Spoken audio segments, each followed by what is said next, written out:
Hey guys, welcome to Sarah's Jewelry Studio. So tonight I have an old video for you that I recorded when I had only been doing jewelry for about 5 months. So I recorded this video and then it just had so many problems that I was like, you know what, I'm just not going to post it.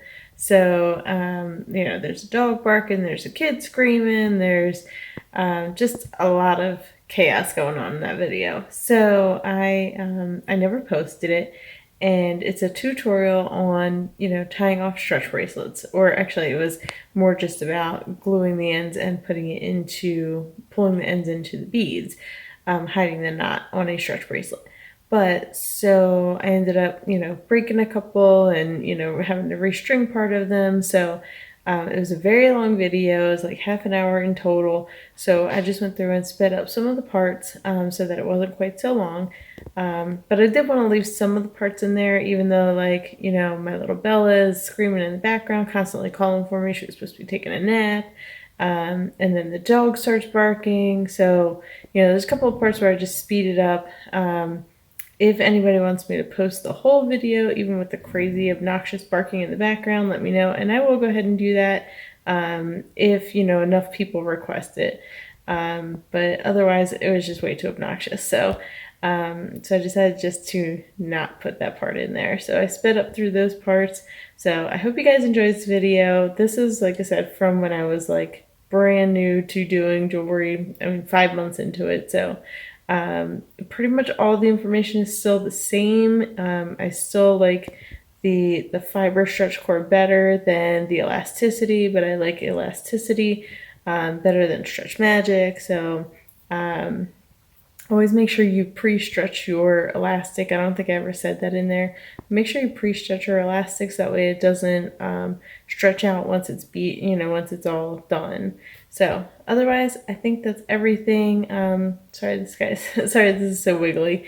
I didn't want to bring up my tripod from downstairs. So anyway, I hope you enjoyed this video. I'm just finishing editing it now, and hopefully you aren't too annoyed with all the baby crying. So, well, she's not crying. She's just calling for me because she's supposed to be napping. So I was trying to ignore her, hoping that she would go to sleep, and she just would not stop. So, all right. So hope you enjoy.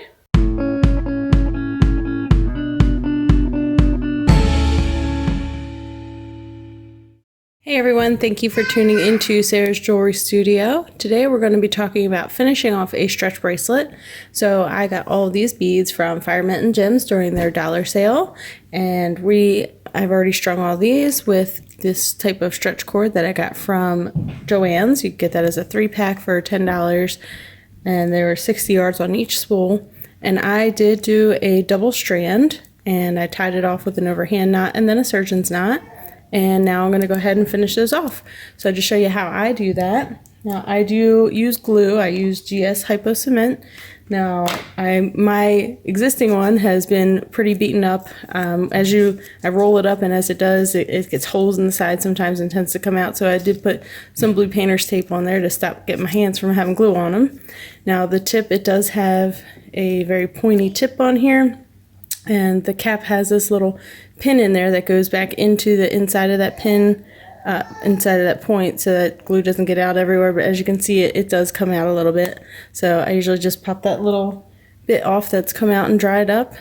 And we're just going to poke that right back in there. If you put your finger against it, makes it go in really easily. And I just used my beadboard here to help hold it up during the process, because we're going to leave the cap off for a little while. And then I just use these little side flush cutters to cut everything with. Alright, so that's all the supplies I got going on, so I'm just going to show you how we go ahead and do this.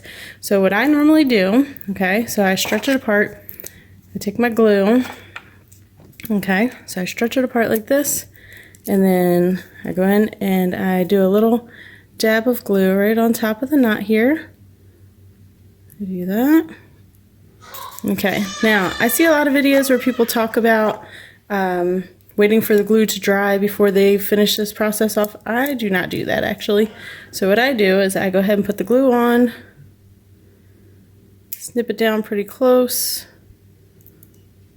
like that. Get all those extra little pieces out of there. and then I just slide it right into a bead while the glue is still wet.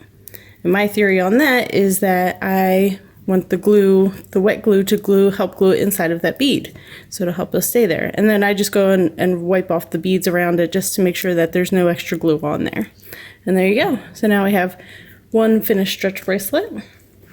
So we're just gonna have to keep on rolling through here. All right, so here's the next one. So again, I just stretch it apart with my fingers like that.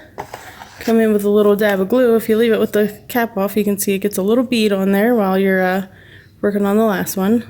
So this is how I do it. I used to do it one at a time, and now I just wait until I have all my bracelets done, and then I just come back in and I do it this way. I just cut one side off. Cut the other side off. And make sure you don't get the actual piece in there that's going through the beads. That would be bad. And then just slide that right on into.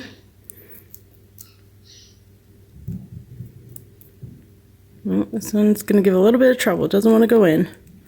Now this is where you can get tricky and you can actually break your stretch cord. So what I do is I don't know if you can see this. I'm taking half of the cord and I'm feeding that into the hole. And then I'm just going to slide the cord right, just holding the bead steady and just pulling on the cord itself. All right, so that's not working. So we're going to try the other knot, the other half of the knot.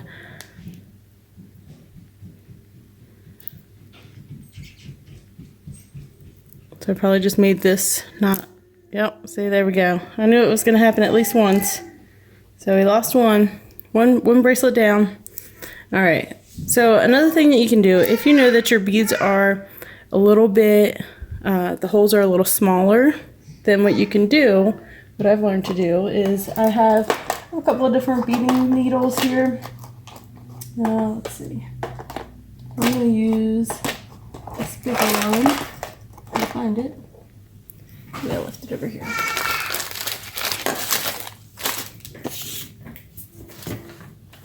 Well, I'm sure I left it somewhere. I just didn't see it. Kids at home, this is why it's important to put your things back where they're supposed to go, so you know where to find them when you're looking for them. Alright, I really don't see it here, so what we're going to do, so I have this was a big eye needle, and I just cut it in half. So what we're going to do here, we're going to take this, right, and just go right through that little loop there, and we're going to feed it into a bead, okay? We're going to pull through, okay? So now, half of that string is already through the bead, okay? So now we're gonna go back here, we're gonna do the same process again, okay? We're gonna get some glue on there. As you can see, I have my little dot of glue ready to go. So we're gonna put that on, okay? And then instead of clipping it off right away, what we're gonna do, we're gonna cut off this half that's hanging out, like that, okay? And then I'm going to pull this, I'm going to use that to pull it in through the bead.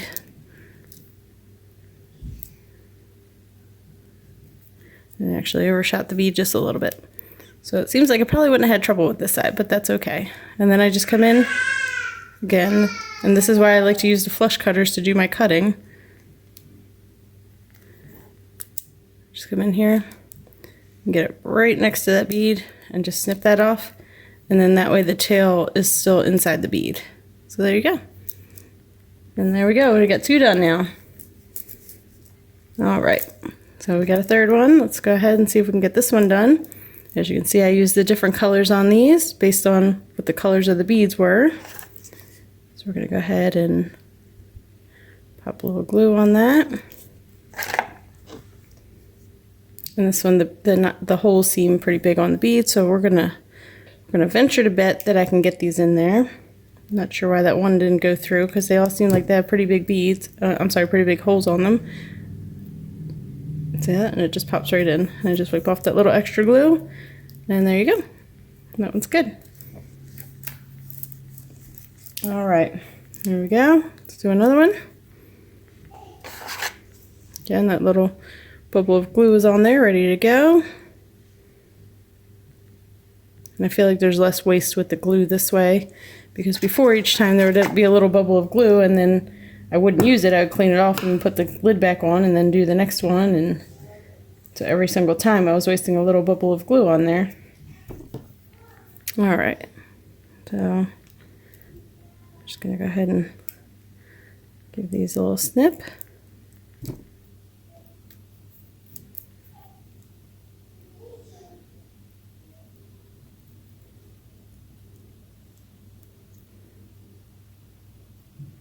All right, this one will give us a little trouble, we'll see.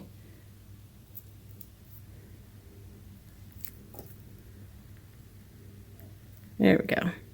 Just want to ease it in so you don't break your knot there. And then, like I said, just clean off that little extra bit of glue. That's the only problem with putting these in while the glue is still wet. Sometimes you might get glue onto your bead itself. But a little wipe there and then it's good to go.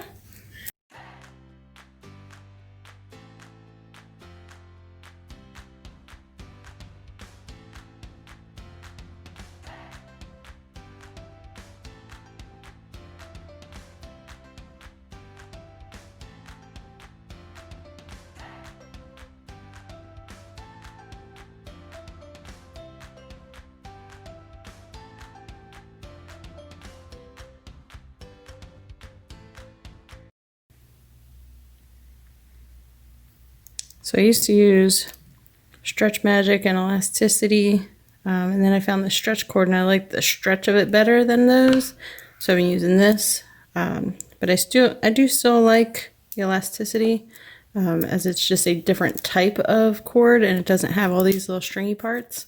But this does give it a better stretch. So if you're looking for more stretchy, then you're better to go with this type of stretch cord that's more of a fiber. If you're making them for yourself and you're making them to the exact size that fits you the best, then I would say an elasticity is going to hold up better over time, would be my guess. I've only been doing this for 5 months, so I don't have a whole lot of time to compare to. All right. In the beginning I started out with Stretch Magic, and then I moved on to Elasticity, and I've been selling my stretch bracelets to friends and family, and I haven't gotten any reports back of anything breaking, so I'm gonna assume they're all still doing good out there.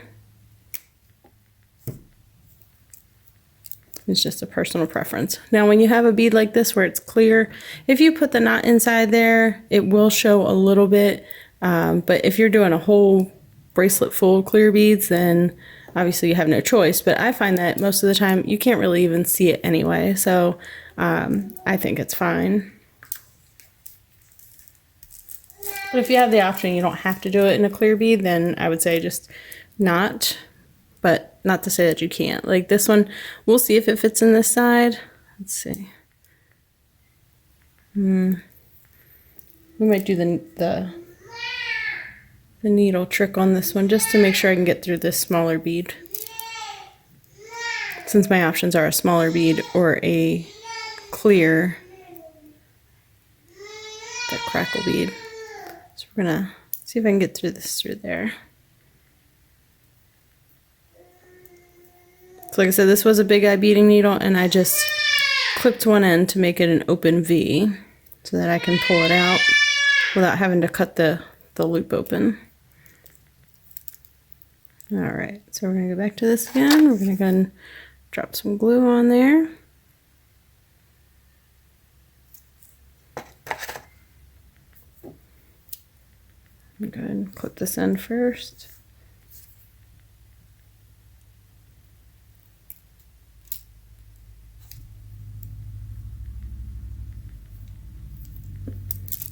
Slide that into the bead. There we go, got that in there. And then again, pulling tension on this other part. I'm just gonna go ahead and clip this one. And there we go. Now no tail shows, and it's locked inside of that bead. All right, that's all we have left here. So we're getting into the home stretch. Uh-oh, no, we got one falling apart here. One of my strands just came undone.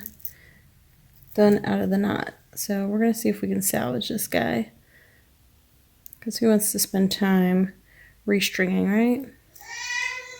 So we're going to see what we can do to see if we can save this. So it only came out of a few beads.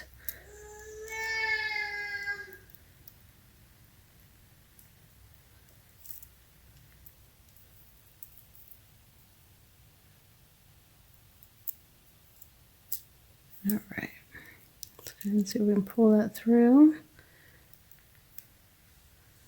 like that. All right, we're just gonna see if we can untie this. There we go. So I must have done the surgeon's knot backwards in this, which would be why it didn't hold. Because if you don't, like if you do right over left and then left over right, it holds. If you forget to switch and do right over left and then right over left again, then it doesn't hold and it'll come apart on you. All right. So I've seen other people where they tie through the loop like this, and you know, pull this other half tighter. And I have done that where you do it like this. I have done it that way, but then when I get to this point, then I feel like I can't control the beads very well. But considering I don't have a whole lot of thread here to work with, we're gonna try it. Just give it a whirl, why not? Little. And then the one that I saw, they just did this about 5 times, and they said that the knot would travel up the wire instead of, you can see it's like making a line of knots. You see that? There you go. So instead of making a big knot, that's not gonna fit inside.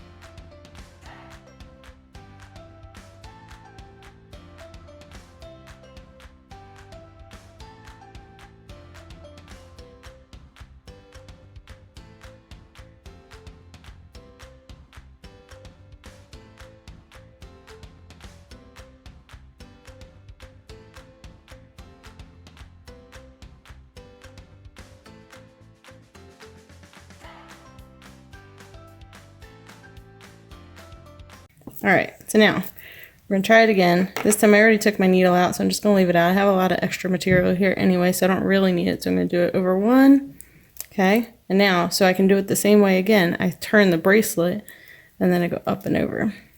That was the problem, I went down and over. I go up and over normally. So there we go. All right, so now this time when we give it a tug, it should hold. It did not hold again. What am I doing wrong here? Now the problem with doing this is if you do it too many times, you really weaken the fiber and then it doesn't want to stay for you. All right, now this one I got tied up into a good knot there. So I'm just gonna try and salvage this one more time. This bracelet is not meant to be. That's my story. I'm sticking to it. Because now my threads are starting to fray. All right, so let's try that again. Ready? So we're gonna go up and over 1, okay, and then we go down and through 1 and then down and through again. All right.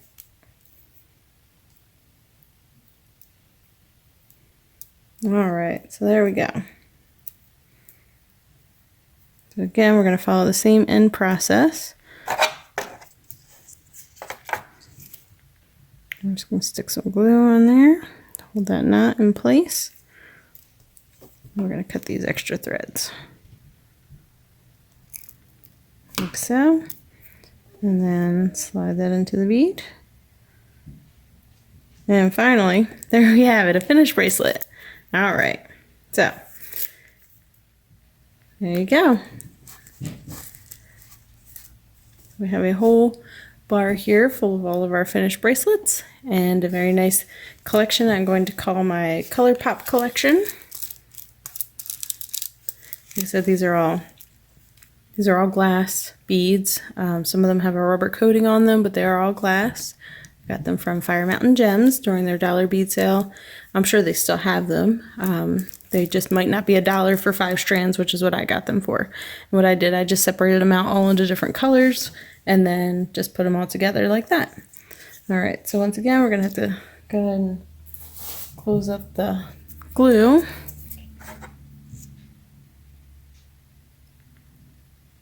There we go. All right, so we are all done. So I thank you for tuning in, and I hope you enjoyed this video. If you like it, please give it a thumbs up. Subscribe to my channel as it's brand new and I'm trying to build my subscriber base. And sign up for those notifications so you see when I put out new videos. Please leave any comments if you have any tips or suggestions for me, or if I taught you something new. I can't wait to hear from you. Thank you and have a great day.